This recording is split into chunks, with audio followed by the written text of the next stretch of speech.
after this, the price definitely gotta go up. Yeah. What you expect? All right, what you expect? Today we got a very, very special guest with us. He is the genius, the guy, one of the biggest voices in hip hop, one of the most respected voices, and also an artist. Rob Markman here. How you feeling? I'm good, man. How you doing? Can't complain, you know, keeping busy, quarantine, but working, trying to enjoy the weather, enjoy what we can before the fall hits. Nah, I feel you, man. I feel like I missed the whole summer, but it's all good. I barely go outside anymore. Now that basketball's on all day, I never leave the house. You catch the Magic Bucks game? Man, the Bucks got worked. Yeah. Yeah, I figured it out, man. Yeah, I mean, I'm obviously getting a little excited about it, slandering Giannis because I'm a LeBron guy and everyone thinks Giannis is best in the world. So I'm giving him a lot of trouble game one, but of course they'll probably turn it around. But you know, I'm gonna enjoy the moment while I can. Yeah, nah, that's dope, man. Yeah. So I think the best question is: are you tired of Zoom yet? Give me 1 second. I'm sorry. No problem. Just had to text my man. Just reminded me.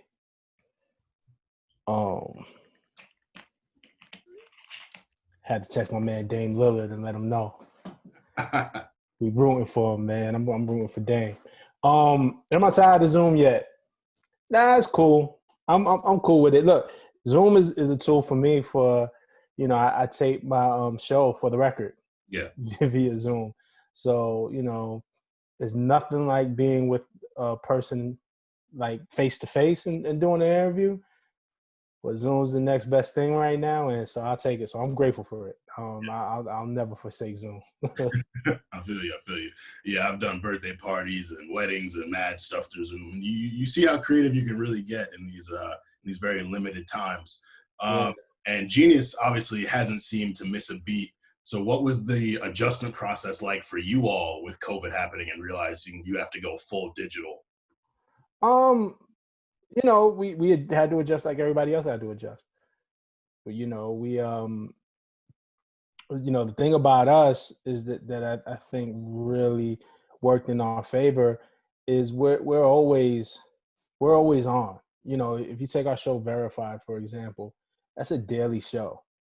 That's once a day. So we already geared up. By the time we got the stay-at-home order, we already had about a month's worth of Verified episodes shot that we can run. So we didn't have to. So when we got the stay-at-home order, it wasn't like the next day we had to figure out what we were going to do. We took our time and really came up with a process, and it was really, really, really a team effort of figuring out how to come up with the right process to get the best content and the highest quality stuff that we could. So that was kind of like our advantage is that we weren't like, it wasn't like panic mode the next day. We had enough content already shot that we were like, okay, let's take our time and figure it out. And the team did that. All right. Have you guys identified anything that you've done over COVID that you perhaps might want to put into your system maybe when things get normal, like any new ideas or perhaps like people you can't get into the Genius headquarters doing something with them? Yeah, I mean, I'll just say without giving too much away, what I will say is this. Anybody who is expecting to go back to normal, I think is thinking about this thing the wrong way. Mm-hmm. I don't think there's going to be a normal as we knew it previous to COVID. I think a lot of things are going to change, and I think the people who really win in this are the people who you're going to see who think about things in a futuristic way and think about the world as it is and where it's going rather than what the world was. I mean, you see that with Versus. You know, like it'll be interesting to see what they morph into as, you know, we start going outside more and stuff like that. And they obviously built a great brand with that. You know, in Genius, we've done some stuff too. Obviously, all of our series are being shot remote, which is great. Look forward to be able to get back in the studio and shoot with artists. But, you know, we launched some new products. We launched Genius Home Studio, which is basically a studio on your computer. And if you look at even what happened with that, we took an artist like Kelly Janae, who's an up-and-coming producer from Nashville, and made a beat. And we put her on a Zoom call with Mike Will, and they had a studio session where they produced the beat together. Mike gave her tips on how to sequence her beat and how to build her beat. And, that video is up on Genius now.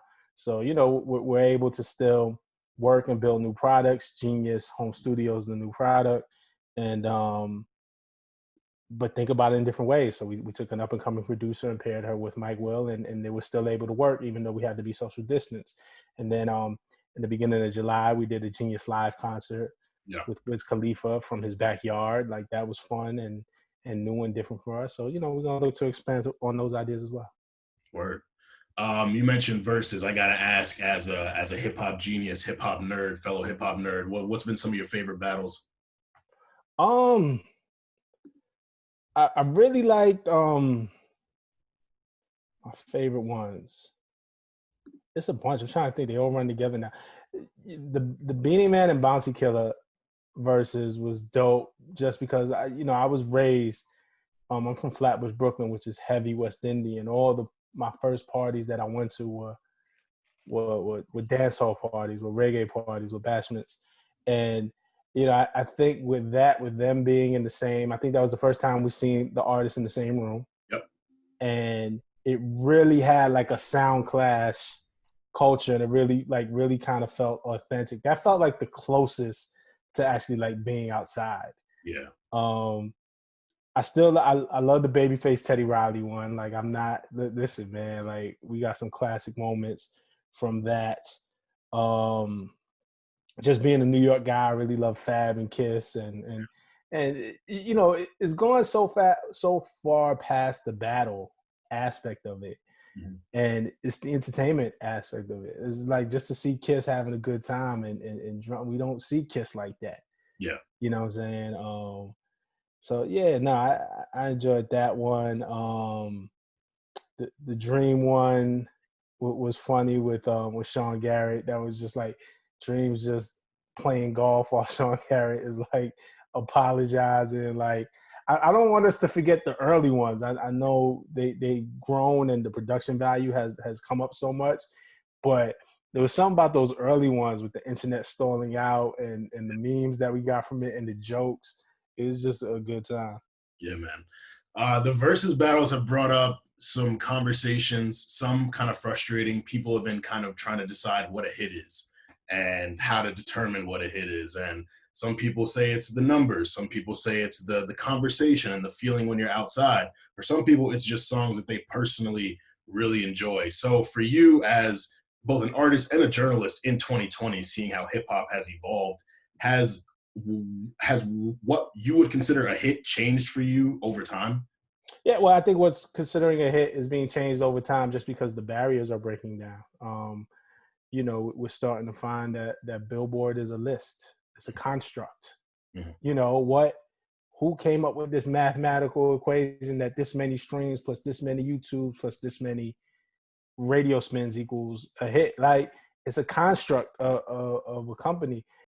Like, you can measure stats, but sometimes the way a song makes you feel is like there's no stat in the world that's going to tell me different if I just have a good feel. Look, I'm from New York, so when Bobby Shmurda came out, that felt like the #1 song in the country. I don't care where it landed on Billboard. When Pop Smoke came out, Welcome to the Party, and everywhere you went that it would play, it felt like the #1 song in the country, regardless of what Billboard says. So, it's all relative. And I think those things start to break down with technology and the accessibility that people have and the different ways that people are able to interact with music. There's some songs that are huge on TikTok that you'll hear nowhere else or have no relevance anywhere else. So people get to define what a hit is in their own way. And how about classic albums? Everyone has the conversation. It feels almost weekly. Does Drake have a classic? Yes. Why is that a question? How is that a question? Drake has. It never. I don't mean to cut you off. No. It's just so amazing to me that we keep having this conversation. Yes, Drake has classics with a plural. Like, and look, I've been critical of Drake a lot of time. A lot of people, the OVO stand, the owls hate me. Like, they'll be in my mentions all the time, and I don't have anything against Drake at all. Mm-hmm. Like, I'll just call it like I see it. you know what I'm saying, on certain things. So if there's certain things where he don't come out favorable and I'm asked my opinion, or if I'm on my show and I have to give my opinion, I'm gonna give that opinion. But you can't take nothing away from him. Like, dude has classics. So Far Gone is a classic. Undeniable. Like I don't even know why this is a debate. Take Care is a classic. And I for me personally, see, and then we could get into preference, right? And then I would even say, for me personally, Nothing was the same as a classic. Mm-hmm. So for me, he has 3. I know some people who argue if you're reading this, it's too late. So you know, you can really get into personal preference, and that's a real thing. Mm-hmm. But I don't even think it's a debate whether or not he has a classic or not. I would 100% agree. But hey, man, you know, it's always fun to get into the Twitter debates here and there. Then you gotta look at who you arguing with on Twitter, man. Like a lot of folks on there just be like an avatar. It's like I'm at the point where I gotta know you. I gotta know your who you are before I argue with you about this thing that I love called hip hop, man. You might be a 10-year-old kid from Antarctica. And so we just not gonna see things the same. Probably not. You know what I'm saying? So it's like I'm not sitting here arguing with you, man. Like, come on. Yeah, and so working at Genius, having the verified check, being an artist, there's a lot of opinions probably thrown at you daily. And especially being an artist yourself, making your own music, how have you kind of taken your experiences as a journalist, critiquing other people's music, dealing with the heat that you might catch from your opinions, and then putting that into your own content? Yeah, I mean, look, man, you know, I've always tried to, with my critiques, be fair and be honest and to the audience. And you know, I came up with it. A lot of people might have missed this part of my career, but the first thing when I came into print journalism and started writing for The Source and Double XL and Vibe in the early days, the only thing that I was doing was album reviews. That's kind of how you started out, in the back of the book, doing album reviews. Mm-hmm. So I'm well versed on how to critique a record. You know what I'm saying? And that was important then, because as journalists, we got access to stuff months in advance. We had to communicate to an audience who hadn't heard the record yet what this record would sound like. A lot of the function of an album review then was to communicate to the audience what a record sounded like and if it was worth their time and their money, you know, based off of the publication's opinion. Now it's less. The press isn't getting advances like that, unless you know somebody in the camp and they'll slide it to you or whatever. But a lot of us are hearing the albums the same times that the fans are hearing the albums are. So, you know, what does a critique? I mean, you still critique things, and I think there's still a world to do it, and there's still a world where it matters, but it matters less because the fans decide at the end of the day. So I say that to say this, in relation to my own music, going back to your original question, I always felt like I tried to be fair with my critiques, and it was never personal. And I really just tried to judge the music and not the artist. Or, you know, some people just don't like an artist. Like, I go into every album expecting to like it. Like, and then it's up to you to disappoint me. Yep. You know what I'm saying? Like, I think automatically you go on to an album to press play and you're automatically looking for something to hate, then you're going to find something to hate. So, you know, I usually press play going into an album, hoping to find something that I like. And then, you know, my expectations are met or I'm disappointed. Why do you feel like the music culture has now shifted towards everyone wants to be the first negative comment? Everyone wants to call something trash at 12:01. Like, why is it now? Classic? Because what people have to realize is what social media does is it feels good for most people to get engagement on social media. You know, you gotta think of how incredibly lonely it must feel to send a tweet out that nobody responds to. It's real. So how do I elicit a response? I say the most extreme thing. So it's either classic or it's trash. And then I get people going. Might not even be my true feeling. And people might not even be doing it subconsciously. It's like a Pavlov dog thing. If you know that theory, it's like, I'm going to do the thing that gets me a response. The response feels good. Sometimes it's not even a conscious thought.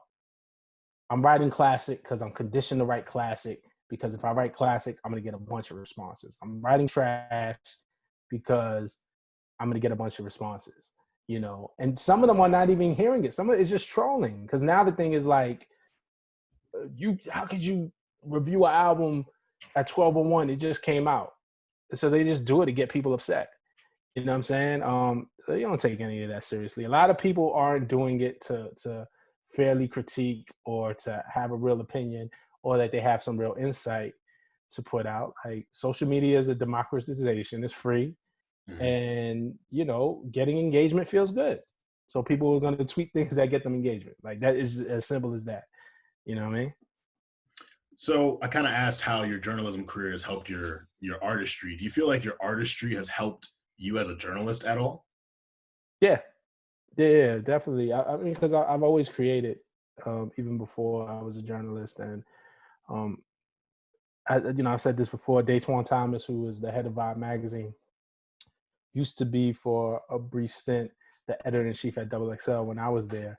And when Daytwan found out that I rapped, he called me into his office and was just like, yo, I think that's why your interviews are so good, because you understand the creation process. So you're able to ask certain questions that others don't ask.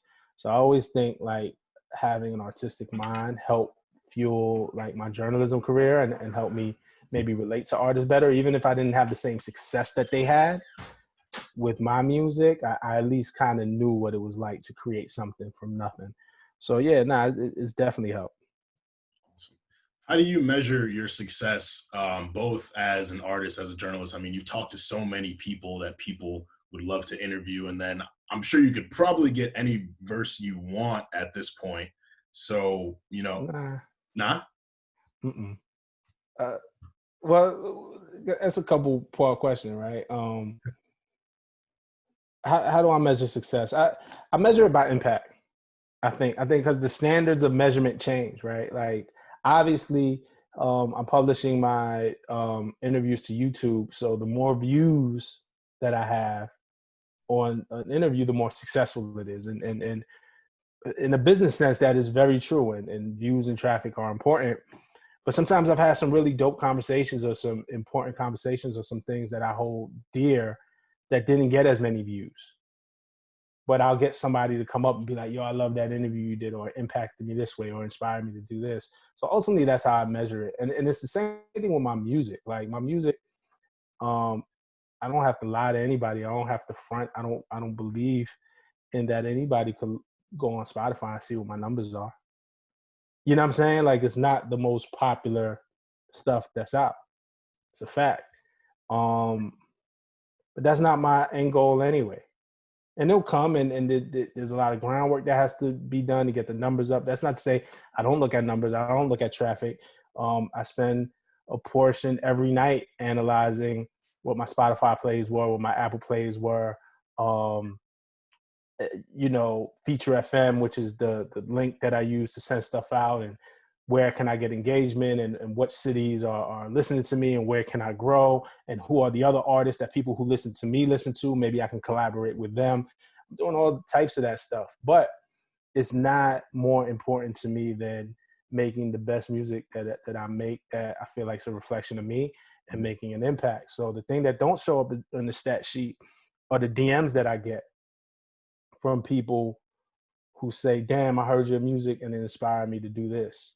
Or, I was on the verge of taking my own life, and I heard your music and I see the transition you made, and I think I could make my life better. Like, there's still more for me to do.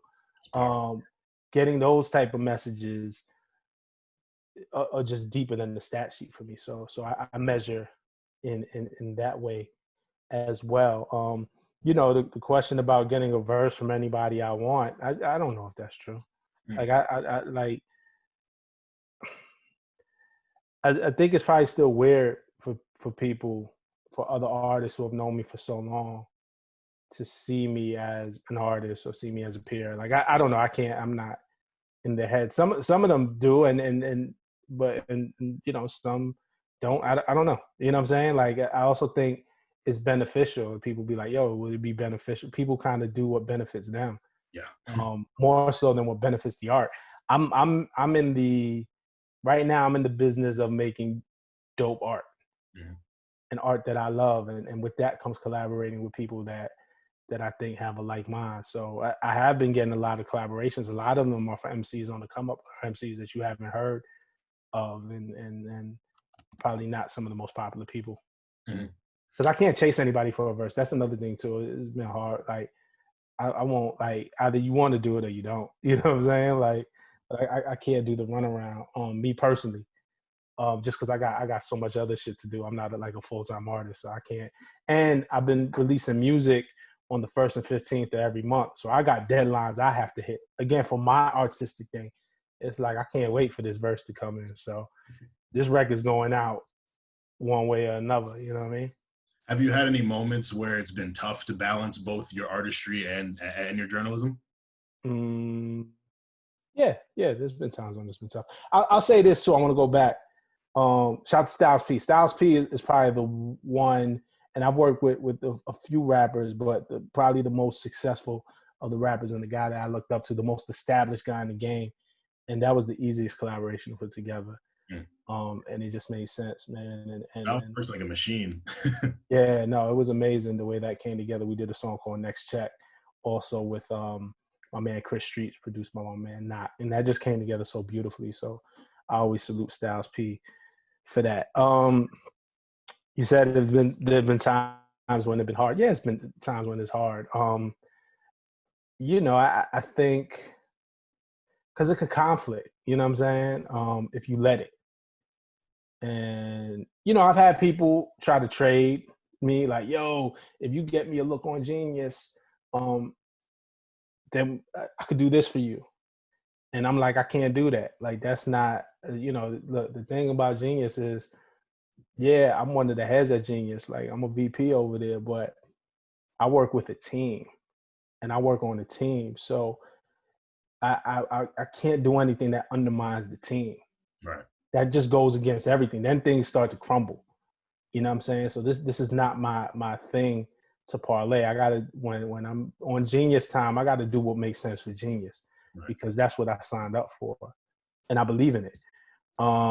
So yeah, there's sometimes when it is, or sometimes when like rappers, you know, kind of send their little subliminals or they sneak whatever. And it's like, damn, if I get onto a full on battle with this person, what does this mean for? Am I hurting Genius by dissing so and so? You know what I'm saying? Because though I could separate the two, the other side may not. You know what I'm saying? So if they, you know, if there's an opportunity for Genius, they might be like, man, fuck Rob.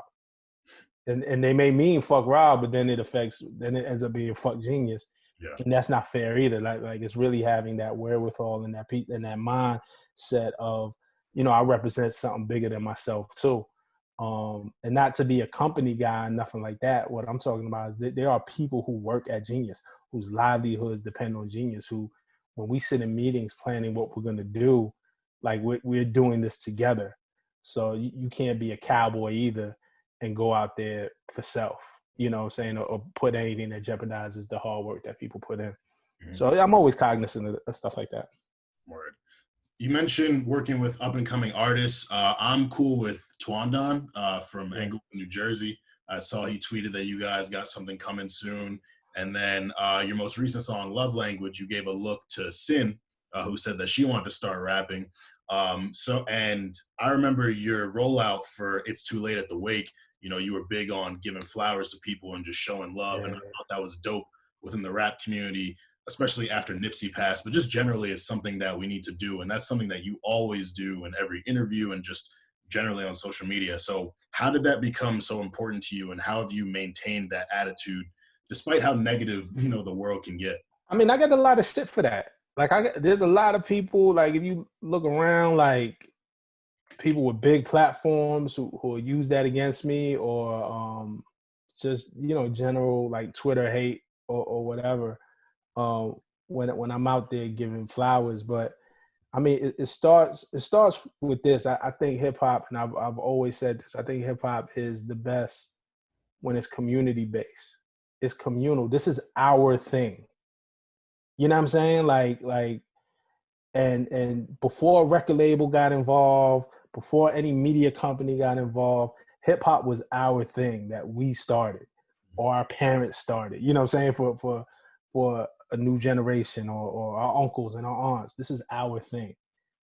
We got to support each other because the minute it's not profitable, the minute things start to dip or wane, companies start to divest. Guess what? I'm gonna be hip hop no matter what. Like, I don't care if we're at the top of the charts or at the bottom of the charts. You know what I'm saying? Like, it doesn't matter. And some are just here for the look or the popularity of it, but now I'm here for the art of it. So hip hop to me is communal. So with that, I like to use, and I have a platform now. So it's like, why wouldn't I use that to uplift? I'm not into tearing down people. If there's certain people that I can't fuck with or I can't get behind, I'm just not gonna shine light on it. Negative or pot, like, you know, it's certain things like we don't have to talk about. Like, I'm not interested in Tekashi 6ix9ine. Me neither. And everybody talks about how much they hate it, but you shine light on it. Even with the negativity, you make it powerful. Like, you know, that's how Trump got into power. You know what I'm saying? Or if you look now, the new thing is all these congressional hopefuls like tweeting about hip hop, like, oh, the Cardi B, Megan, WAP. Like, and you see a whole bunch of like fucking white congressional hopefuls from Florida and shit like that. Like, oh my God, tears at the fabric of society. Like, what the fuck? The record wasn't made for you anyway. Why are you commenting on it? You know why they're commenting on it? It's to draw our outrage, which then makes their shit go viral. Everybody uses hip hop for their own personal gain and popularity. I'm on some give people the flowers while they could still smell them, man. Let's celebrate our heroes. And when I did Too Late at the Wake, I'm glad that you noticed that, because that's what it was really about. That album for me, it was personal and it was communal. It was like, man, it was at a time where I felt like I was getting some hate for real from certain individuals that I felt like I've given, from specific individuals that I felt like I've given nothing but love to. But it's like, all right, cool. If you gonna be on that side, be on that side. But man, when my time is up, when they call my number, please don't let none of these motherfuckers do a RIP post. Please. And my friends, my close friends know, like, check them. You know what I'm saying? Like, fuck all that shit. Like, give it to me while I'm alive or it don't count. And, you know, a lot of what fucked me up in the midst of recording that album is we lost Mac Miller, who is a brother to me, somebody who I love dearly. Like, we lost Reggie Say, you know, Combat Jack, somebody who I work closely with and hold dearly. You know, I was doing a podcast on his network. Like, Reggie was somebody who believed in my talent. I believed in him. We would vent to each other. We would call. I know people who, when Reggie was alive, would kick his back in, would cross him to get an interview. If they found out Reggie was lined up for an interview, they do whatever they can to stop that so they can get that interview first. Like, I've seen this when he was alive, and because we would talk about it. Yo, man, so-and-so is, I feel like they're always trying to block what I'm doing. And then when Reggie passed, man, seeing those same people drop RP posts. Like, rest in peace. Like, you wouldn't let him live in peace while he was here, so why is it rest in peace now? Man. Nah, show him that love while he was there, because maybe you did love him, but maybe he ain't see it. Maybe you ain't show it enough. And you know, the same thing with Nip. And then just personal people in my life who I lost, who aren't famous or the world doesn't know. So I'm big on that. Let's not be a hypocrite, man, because I don't want to be, you know, just give people the flowers while they can still smell them. It don't count the other way. Yeah. It don't. Yeah, absolutely. Because a lot of people just don't know, you know, especially with mental health and the anxiety that social media causes for a lot of people. There are people who are loved and unfortunately may not feel it. Come on, man, cut all that hate and shit out. Yeah.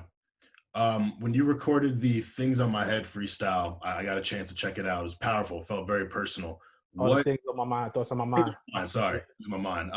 What headspace were you in? Was that kind of a clear train of thought? Was that recorded out of kind of emotional passion and anguish? Because it was definitely powerful, but the way you delivered it, especially that line, "I ain't woke on the matter, but I'll be fucked up if I ain't spoke on the matter." Like that was real clever and real tight. Was that a stream of consciousness thing? Was that real calculated?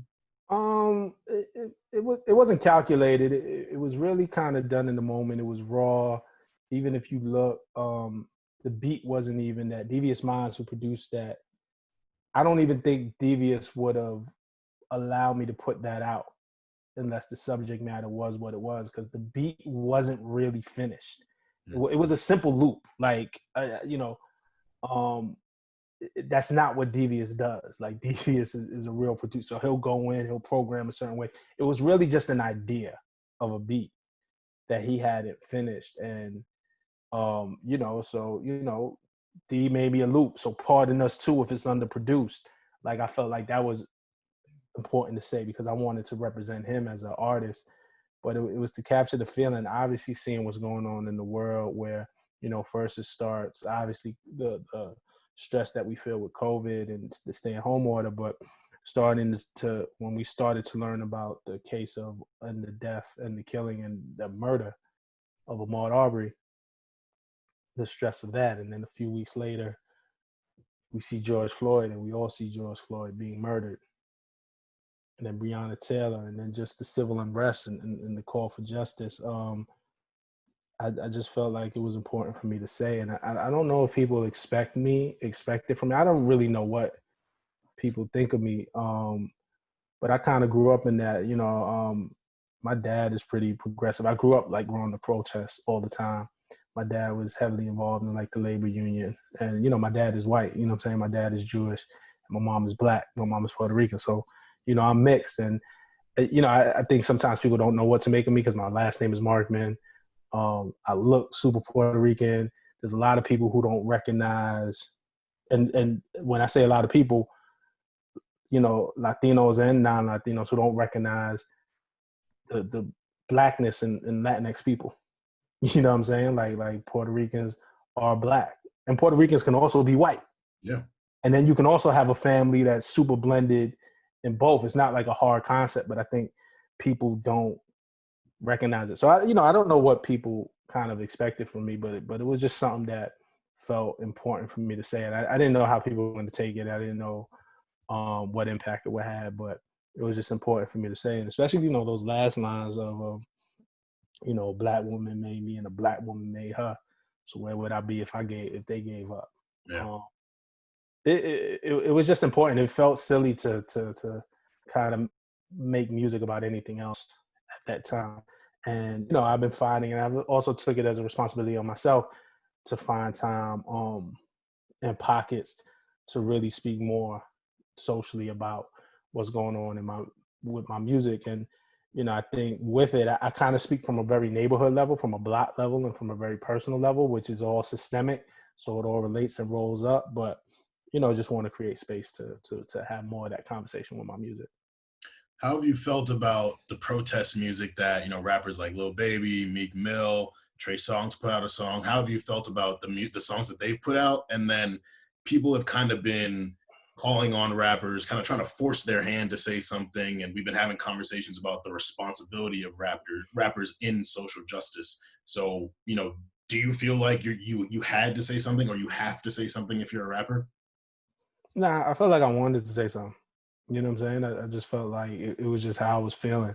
I wasn't trying to make a song to sell to anybody or, that song was just so raw. You know what I'm saying? Like that's really why I labeled it a freestyle too. It just wasn't a thing. There wasn't a hook. There wasn't a thing that I put together. It was like, man, this is just what I'm feeling right now. And within my first and 15 series, there's been a couple of freestyles. There's been a Parkside freestyle. It's just things that I might be feeling at the moment. And so that was me capturing the moment. And, I don't think anybody should be forced into doing anything. Especially when it comes to art, like you have to feel it. I just want true expression from my favorite artist. Rather, I don't want to feel like it's a marketing ploy. I don't want to feel like it's something that you felt like you had to do, because when the moment passes, then what? You know what I'm saying? Like, don't lie to me. You know what I'm saying? If you don't love me, you don't love me. Fuck it. You know what I'm saying? Like, but it was cool to see. Look, I think Meek, the other side of America, that made sense, and that came at the right time. Like, you seeing Meek, and look, Meek is not a perfect person, and I think people are critical of Meek, or the way he tweets, or the duality of Meek. Sometimes Meek doesn't appear to be the most woke person.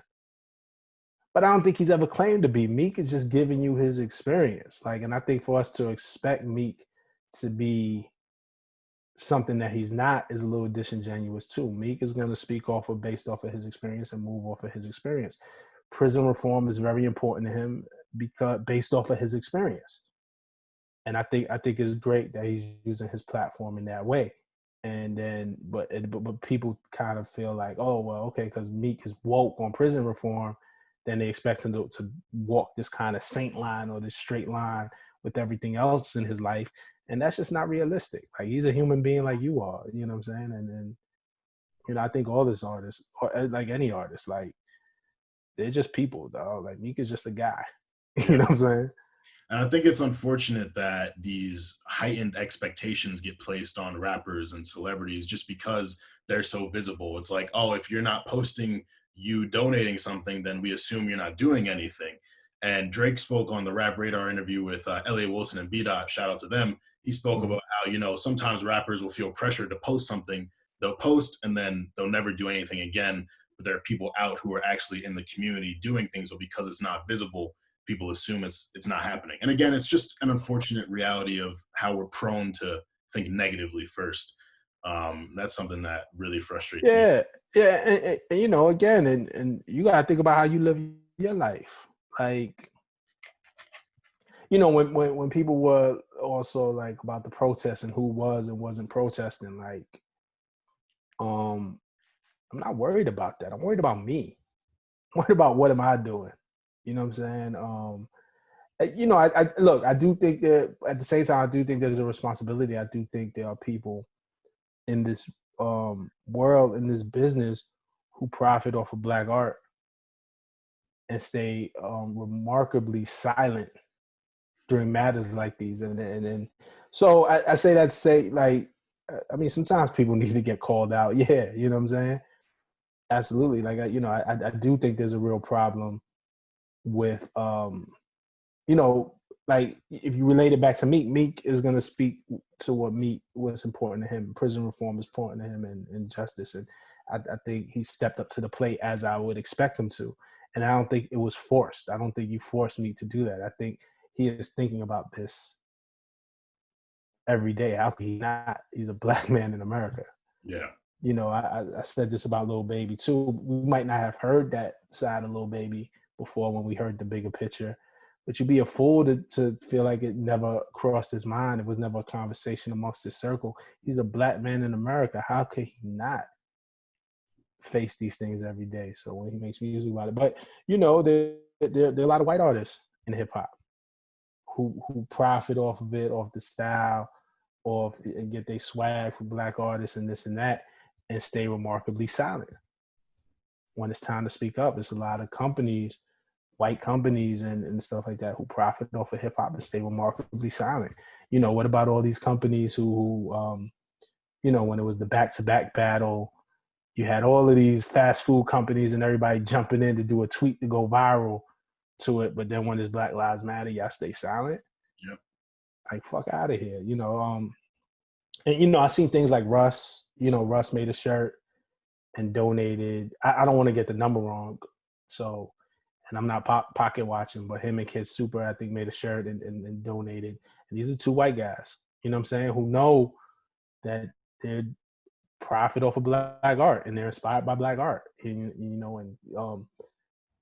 I think that was genuine. Like, I know Russ. I don't think Russ was forced into doing that. I know Colin. I don't think they were. I think in their heart they said, "Oh shit, we have a platform. Yo, we know we could sell some shit. I know my audience, even Russ. I know my audience, it might be predominantly white or a good chunk of white kids.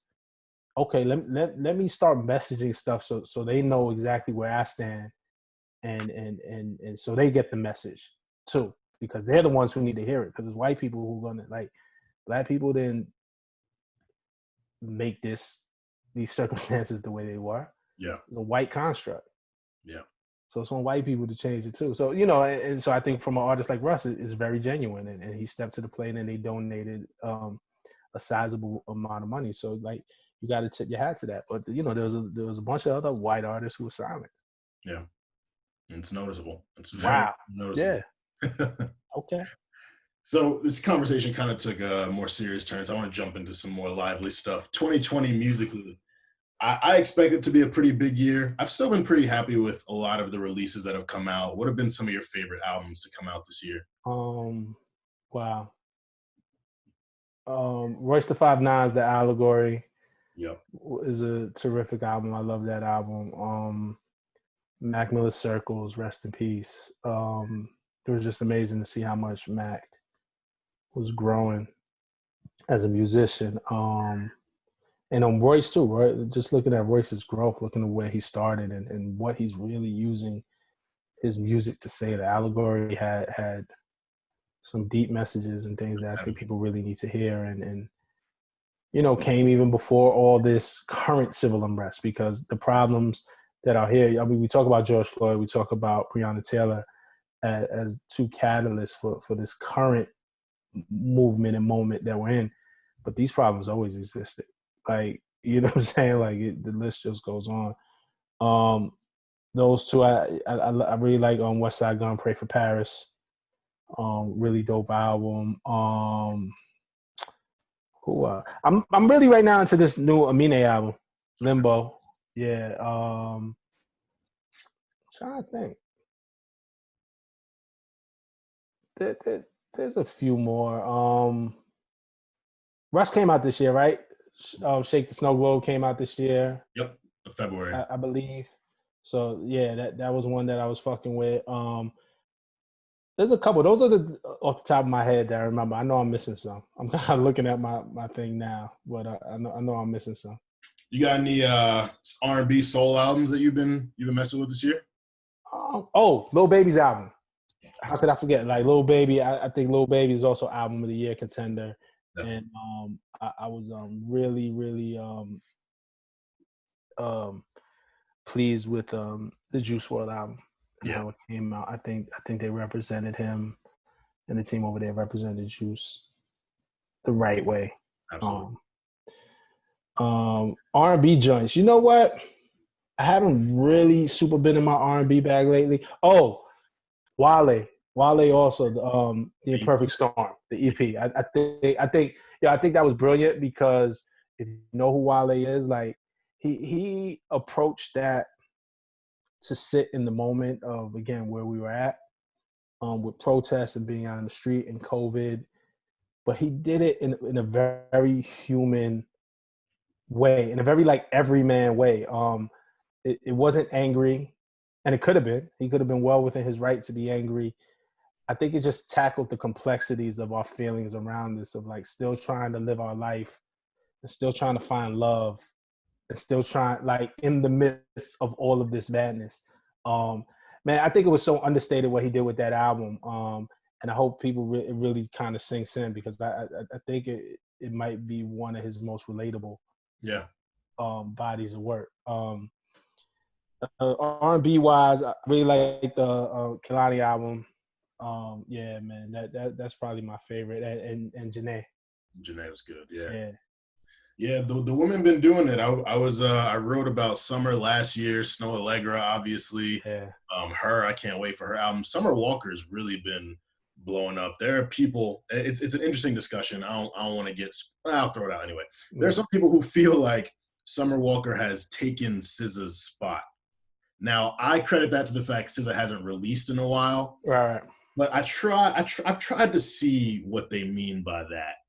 And it's just kind of hard for me. Like, you know, Summer's new, she's dope, but it's kind of been established. Control really shook the earth Summer 17, and that's still something that comes up constantly in discussion. So I kind of want to flip that to the question, why do you feel people are so quick to try to knock certain artists out of their spots and put newer artists up on the throne. And I question how much do they really care. Again, I think a lot of it is for shock value.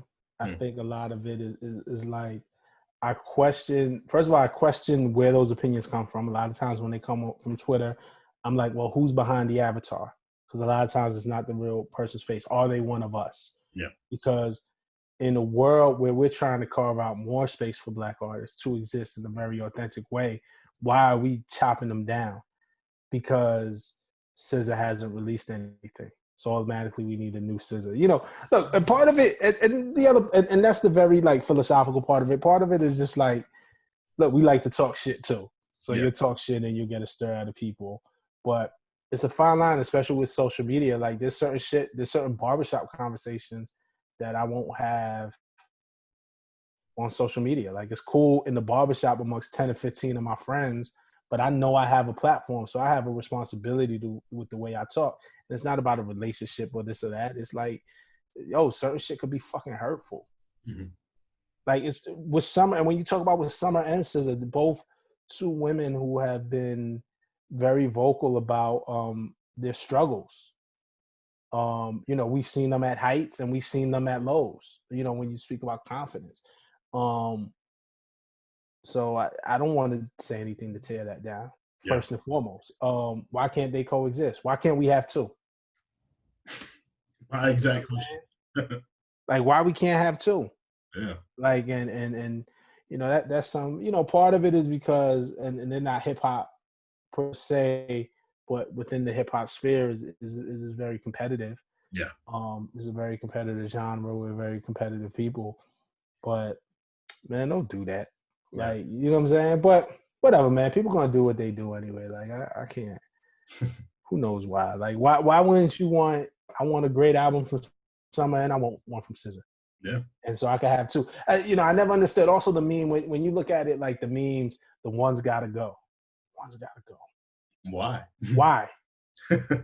I hate those fucking shits, man. And it's more so for engagement. It's for whoever's inside of there is trying to build a platform off of engagement. And this is the most engagement that I can get. One's got to go. Why? I worked so fucking hard to get where the fuck I'm at, to reach the level I've reached, to reach the status I reach. Bitch, I live a life of excess. Mm-hmm. I want it all. Why I got to pick one? Facts. Motherfuckers be like Illmatic, Ready to Die, Reasonable Doubt, or Raekwon's first album. One got to go. Nah, bitch, they all staying. All four. Yeah, like, because I deserve it. So, you know what I'm saying? Like, I think it could be fun, but I think we got to watch it sometimes because it could be damaging, too, at the end of the day. Yeah. Nah, there's so much good music out, and I think as a journalist, we feel obligated to listen to it all. But just, I think with my music habits, I've gotten out of, I'm going to just listen to my favorites. I'm not just going to only listen to Drake and John Legend and Rick Ross. Like I've explored, you know, I've become a Russ fan. I really like Nav. There's a bunch of Nav. What happened? I said, shout to Nav, man. Nav is great, man. He gets so much hate. I'm not, he does get a lot of hate. I'm not the biggest Nav fan, like musically. Mm-hmm. I like Nav as a person, man. I enjoy talking to Nav. You know, I always try to be fair. Yeah. You know what I'm saying? And he has records that I like. He has shit that I think that he does very dope. But you know, I can't say I'm like the biggest Nav fan, but I respect him, man. I always enjoy talking. Yeah. So this 1st and the 15th thing, is that something you're looking to continue throughout the rest of the year? Yeah, we're going all year with it. And then I'm gonna get into an album. I just wanted to create. There was two things. I wanted to create consistent moments for my fans. I didn't want to drop one album and then disappear and then come back with another album. And I am dropping an album, but I just wanted to create consistent moments with us that we could share. And then two, the twice a month, you know, the 1st and 15th thing, it forces me to put out more music. It forces me to make sure I pick the best beats every time. Make sure, like, it just makes my shit sharper. Like, the consistency of it is just making me a better overall MC and a better overall artist. Like, you know, Easy Money Sniper, which was a record that I dropped, Hard. on August 1st, a lot of people are saying that's my best record. It was hard. But I don't get there unless all the other records come before it.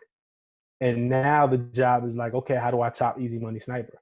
Like, so, you know what I'm saying? I'm competing with myself too in a way. So are you recording these like in real time and putting them out, or are these records you're sitting on and just strategically putting out? Mixture. It's collaboration of both. Like, you know what I'm saying? I have you know, the thoughts on my mind freestyle, the things on my mind freestyle was in the moment. Or a record like, you know, The Argument I had several months before, and I said, I know I want to put it out the day after Valentine's Day, so it was a little more strategic. I have a record that I'm dropping in September that's dedicated to my mom, and I've been holding on to that record for a year.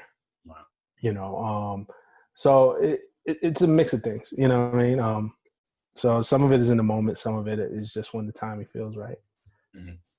So this is kind of an interesting exercise because you're connecting with your art, you're putting it out when you feel it's right, but it's also an interesting business move because there's so much promotion that goes into constant releases, and then you also want to remind people like, yo, I put out Love Language, but Easy Money Sniper is cooking. The Argument, you know, I put that out months ago, that's still a thing. So, and I feel like a lot of critics will critique the art and not consider the business, or they'll critique the business and not consider the art. So how have you, again, with your journalist experience, kind of used all of the knowledge you've gained to toe that line between loving the art but going about the business the right way and not letting them conflict with one another? Yeah, that's a good question. I think the art leads everything. I think a good business, a good rollout, a good strategy comes from good art. Like sometimes, like you could have the best strategy, the best marketing in the world, and if the art isn't good, then the people will see through it. You know what I'm saying? So for me, it always leads with the music, and then you go to the art. I mean, it leads with the art and the music, and then you go to the business side of it. You know, let's be real. I need help in terms of, when I say I need help, I need consistency. Like I need to help myself. You know what I'm saying? I do interviews every week on For the Record. I do more than that. You know what I'm saying? Like behind the scenes, but at the very least, people will see me at least once a week on For the Record. People aren't going to take me serious as an artist because the frequency of my journalism is way higher. So I'll always be the journalist guy who raps. Yeah. I gotta up my frequency as a rapper. I gotta increase more chances that you see me rapping, so you can see me as both, and you can see the duality in me. So rather than the journalist who likes to rap, it becomes, oh, okay, the journalist rapper, or you know what I'm saying, or whatever. Mm-hmm. But if we being all the way fucking real anyway, some of my interviews have been the most creative interviews ever. You know what I'm saying? So there's an art that goes to the media aspect of it. Like when I took 21 Savage and the team, the Genius team, when we took 21 Savage to go make a knife, like we went to a blacksmith to go make a knife. It's different. Like, come on, man. Like, I'm like, this shit is different over here, man. And it's like, I've just, for the people who don't get the music side of me or the artistic side of me, it kind of baffles me, because I'm like, if you was really fucking with me, you seen that artistic side play out in the interviews. Yeah.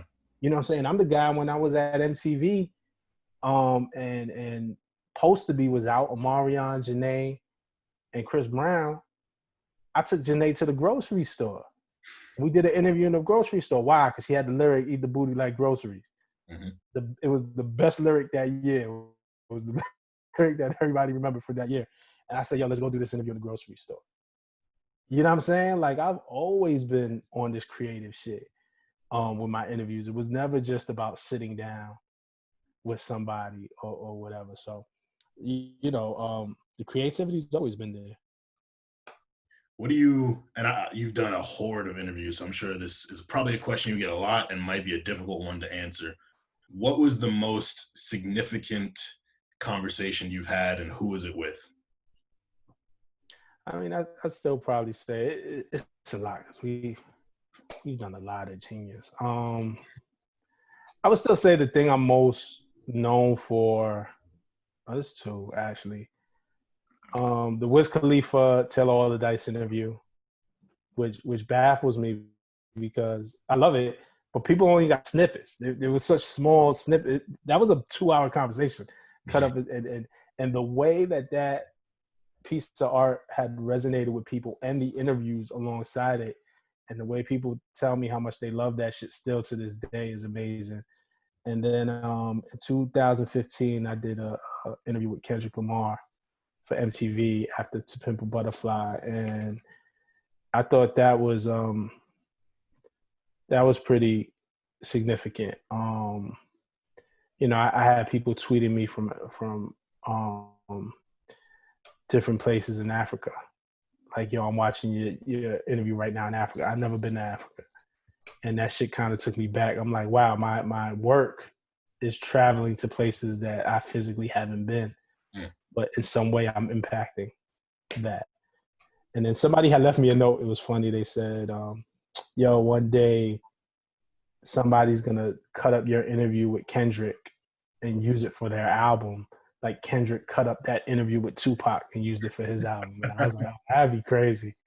You know what I'm saying? So I think that was like a game changer for me, those two. And then personally being that Genius, interviewing Mariah Carey for Genius Level was big for me. That was a big one. But I have a lot, man. I have so many, but those like stand out the most. I was at the T-Pain Genius Level. Yeah. And I remember him talking about how he would give out his hooks for free or get paid in food. But then when he would turn around and ask for people to be on his tracks, they would charge him. And, people are kind of baffled at this, but I'm like, man, the music industry, there's been dirt happening since its inception. For you, embarking on your artist career, you said people see you as the journalist who raps. Have you felt any pushback on you, continuing to pursue your artistry? And then also, have you experienced, well, you mentioned how people try to get favors from Genius, but have there been any other underhanded kind of things that have happened? Do I get pushed? First of all, the T-Pain thing is fucking ridiculous. And that goes back to giving the people the flowers while they could still smell them. As a community, what T-Pain meant, especially in that era, he saved the fucking music industry. He made people's careers. We talk about game changers. Like, without T-Pain, there's no 808s and Heartbreak. Imagine Drake without 808s and Heartbreak, what 808s and Heartbreak meant for So Far Gone to exist. Like, then we talk about Future, the way everybody uses auto-tune. They try to say DOA and dead the auto-tune, but everybody uses such an instrument. Like, we need to build T-Pain a fucking golden statue, and we need to hold T-Pain the fuck down. And for anybody, and part of it is the bad business that goes on between labels. Like, if T-Pain out of his heart was like, yo, I'm waiving my fee to appear on this song for you, just return the favor. That's beyond the record label. That's whatever artist he's talking about. Yo, shame the fuck on you for not coming back around, because T-Pain made everybody out. Motherfuckers would set their album release date based on when they can get that T-Pain feature, and that's just a fact. You know what I'm saying? So I'm just say that off that. And then you said if I gotten any pushback, yeah, I got pushback from artists, from people who just didn't understand it, and that's when I realized, like, it doesn't really matter. Like, you also got to do good out of the goodness of your heart without expecting the reciprocation, because people will let you the fuck down. So you you can't, if you're only doing good because you're expecting somebody to give you something good back, you're gonna live a miserable life. So yeah, I've gotten pushback, I've gotten static, I've gotten shit from people who I've personally helped, who I've personally shed light on, who I personally bigged up. And when it came time for me to do my artist thing, not only are they not helping, but y'all throwing salt in the game. Like, I don't need nothing from you, but at least shut the fuck up. Like, don't be a hater. But you can't even get that respect. But that's cool. Like, I ain't all the way tripping. So, there's been rappers who have dissed. I've seen funny tweets from certain guys, from famous to super underground. I've heard subliminals. I've heard shit that just a rapper might have told the homie and then it gets back to you, like, and all types of shit like that. And you know, at first it was getting frustrating, but then it's just like you just block it out, because it's like, man, I ain't do this for you anyway. I'm doing this for me. Mhm. You know what I'm saying? So it's like, if you rocking with it, I love you. If not, cool. But I got to keep doing. I'm not quitting because somebody hated on you or because somebody else don't like it. Mhm. Like, you don't have that type of power over me to stop this shit. And people swear they do. They think they do, or they wish they did, but it's like, nah, man. This is, you know, I think people thought it was gonna stop after Right to Dream. All right, he got it out of his system. Let's go back. Nah, this is what I do. This is who I am, and I don't take from anybody to do it. You see what I'm saying? Like, I'm not taking opportunity from nobody. I'm not taking space from anybody. I do it on my time. I don't sleep. You know what I'm saying? When I put out the first project, my coworkers at Genius was just like, yo, when did you have time to do this? You're always working. Like, when I'm done, I go to the studio. Like, I make sure, you know, I finish my breakfast first. You know what I'm saying? I do my job. I do what I got to do. So I don't ask anything for anybody in order to get the music done. And so I don't need your permission. You know, aside from my collaborators that I help with, the producers that I work with, and you see it's a small group of people, from Devious Minds, St. Pat Beats, Burns Beats, Knock. I think that's it. That's 4 producers that I've worked with this year consistently. And then Andrew, who over at the brewery, who records and mixes all my stuff. You know what I'm saying? And that's it. That's the team. You know what I'm saying? So at this stage in your career, how do you want, like, if you're not in the room and someone's like, oh, Rob's my boy, and they're like, oh, you know, what's he like? How would you want them, using one word, to describe Rob Markman the man, Rob Markman the artist, and Rob Markman the journalist?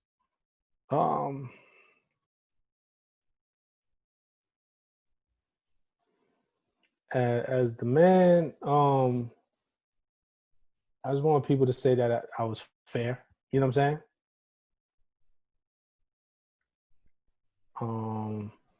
What was the next one? As the rapper? Yeah, as the artist or rapper. As the artist,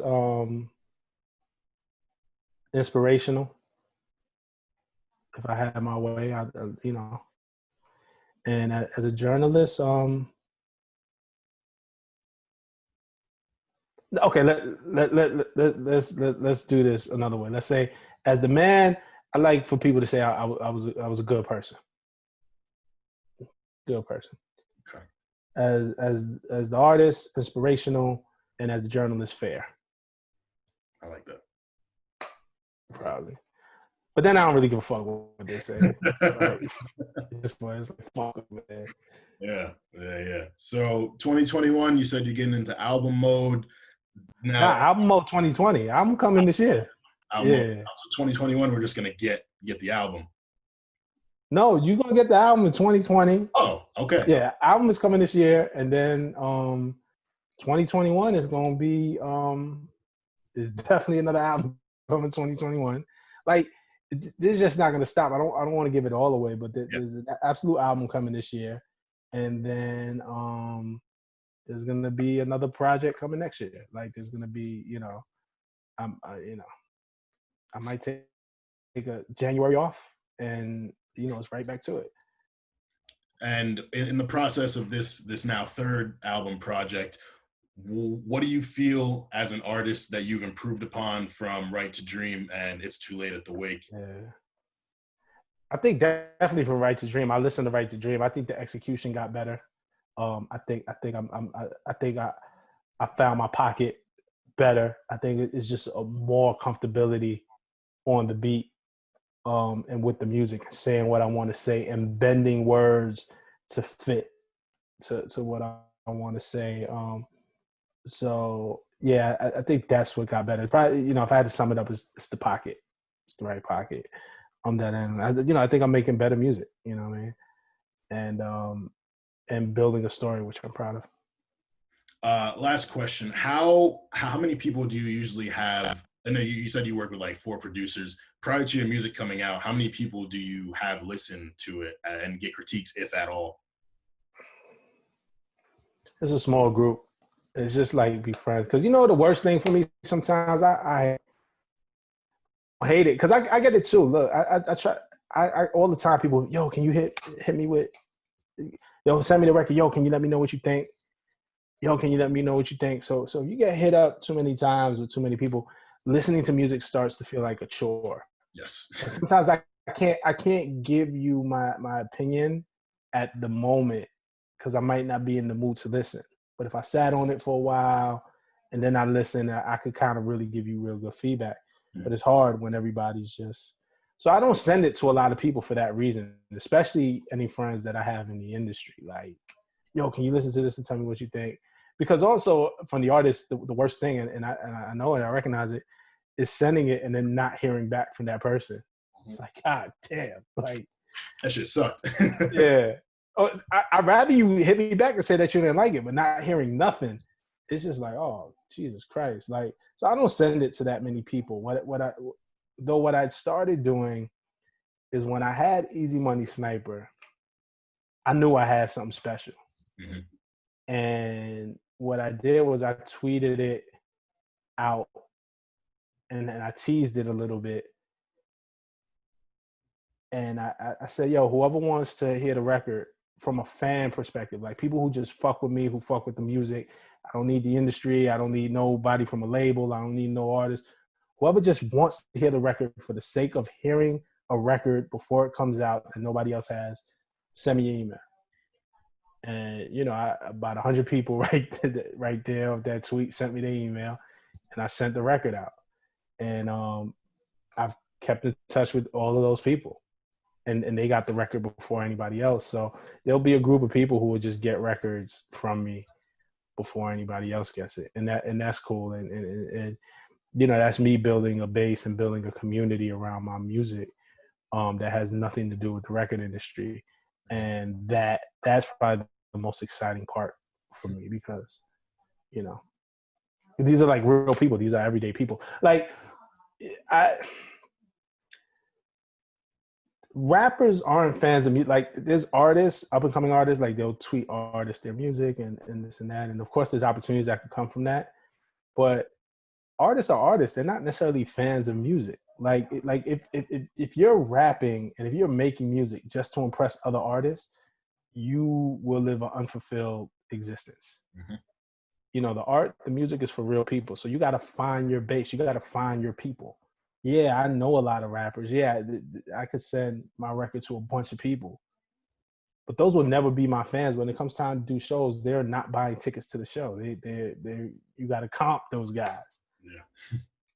They're not buying merch. They're not, you know what I'm saying? They're not fanatics. They might respect the pen. They might fuck with the music, but you're not going to build fanatics. You're not going to build a fan base out of performing for other artists. So you got to find your base. And that's what I urge all artists to do is like find your people. That actually brings up a good follow-up question. I think a lot of people would assume being a well-known journalist with a lot of followers that it would probably be an easy transition into developing that fan base for your music and having the consistent streams. And you were vocal earlier about how, you know, you guys can look at my streams. I'm not the most streamed artist. So what's kind of, you know, aside from what you did with Easy Money Sniper, what are some other ways that you've gone about cultivating that, you know, organic, natural fan base that actually likes you, will come to shows and buy merch and not just stream you and like leave it at that? You know, it's funny that you say that. Look, the reason why I have so many social, I knew this going in. I have a bunch of social followers that people know me, notoriety. There was not a lot that I post about my life on social media. It's usually pertaining to music and artists or interviews or media that I'm doing. Most of the people who follow me, let's be real, I'm disillusioned by this, might not even be fans of me. They're fans of who I'm standing next to. Mm-hmm. They're fans of the artist that I'm standing next to. So it's hard to activate. A lot of those followers aren't here for me. And I knew that going in. So I have to work at different ways to carve out like who's here for me. One of the things that I did that I didn't publicize at all was when I did It's Too Late at the Wake, you know, it was about giving people flowers, right? While they could still smell them. And I was vocal about that. But I found people who supported my music, people who supported Right to Dream, people who bought hats, people who bought merch, and I sent them flowers. Like, these are like everyday people, not famous. I didn't do it so people could post on social media and we could go viral. If I wanted to do that, I would have sent the flowers to a bunch of rappers. And I helped this campaign go viral. It was a quiet thing amongst me and my fans and the people who supported me in that. And I sent the flowers out. And the money that I was going to spend to have a listening session to invite my man Ryo got mad at me because he wanted me. He was like, man, this album's so good. You got to have a listening session. And he wanted me to go out, and he budgeted it for me. This is what it's going to cost. And I just didn't want to have the listening session. I was like, yo, we're going to fucking go. I've been to these listening sessions, man. I go to them for a living. We're gonna spend a bunch of money on alcohol. People gonna come drink all the liquor, listen to the album, not really listen, never listen, and then leave. You know what I'm saying? And I was always the type, when I was on the other side, I always go to listening sessions and I listen to the music. Yeah, it's a horrible fucking feeling as an artist to be there and nobody's listening. And I feel bad for artists who don't get that. Like they're like first time artists. You know what I'm saying? I remember being at YB and Corday's album listening. And it's social, you know. I'm like, bro, don't worry. They do this to Nas. Like, don't worry, you good. The album is dope, and he got nominated for a Grammy. Man, shout out to Corday. Yeah. So I didn't do the industry listening event, and the money I was going to spend on the industry listening event, I went to 1-800-Flowers, and I sent flowers to a bunch of people who are supporting me. And so, you know, it's like things like that. When I was selling the hats, and I'm gonna come back with new merch this year. When I was selling the hats with my man Eddie from Since 1982, the Right to Dream hats that I'm wearing now, I hand wrote out a thank you note for everybody who purchased the hat with a different message. Like, it wasn't like a copy and paste job. Like, I took time and I hand wrote a thank you letter because it means that much to me. Like, these hats cost $36, dog. You could have spent your money on something else. So, you know, it's little things like that. I answer all my DMs and kind of respond to people and check in on people. You know, there's people who have shared things with me via DMs where they'll hit me and be like, yo, I was going through this, but your music, you know, one girl hit me, and the argument, her and her girlfriend broke up, in the argument, she just kept playing it over and over and over again because she could relate to it so much. And, you know, I felt bad. So I would check in on her, and then her and her girl ended up getting back together. So I check in every once in a while. Like, they check in for me. Like, you know what I'm saying? So just trying to show up for my supporters the way they show up for me. Feel that. Well, Rob, I would say your genuine love for hip hop is obvious to everyone. Genuine conversation. I appreciate your time. I appreciate, you know, the fact you want to uplift young talents. Do you have any advice to give to young journalists who are looking at you in your position, or even me talking to you right now? Yeah, I mean, yeah, you know, I think you got to find your lane and you got to find your voice. I do think we are at a point of saturation. There's a lot. Everybody has a platform. Everybody has a social media. Everybody wants to be the next Rob Markman or the next B-Dot or the next Academics or the next No Jumper. Like there's a bunch of lanes that everybody is trying to fill. And I think what you have to do is you have to find what makes you different. You have to find that thing that you can add that's not already there. Find your voice. Don't try to be the next Rob Markman. Try to be yourself. You know, me and Academics approach this thing very differently. You know what I'm saying? Our platforms are very different. But, I always say, like, you know, and a lot of people don't like Academics or don't like his approach. But